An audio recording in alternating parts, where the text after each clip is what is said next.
आदिदेव नमस्तुभ्यं प्रसीद मम भास्कर दिवाकर नमस्तुभ्यं प्रभाकर नमोऽस्तुते सप्ताश्वरथमारूढं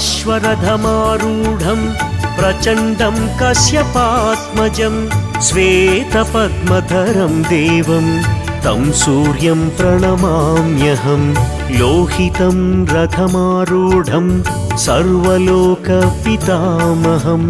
महापापहरं देवं तं सूर्यं प्रणमाम्यहम्।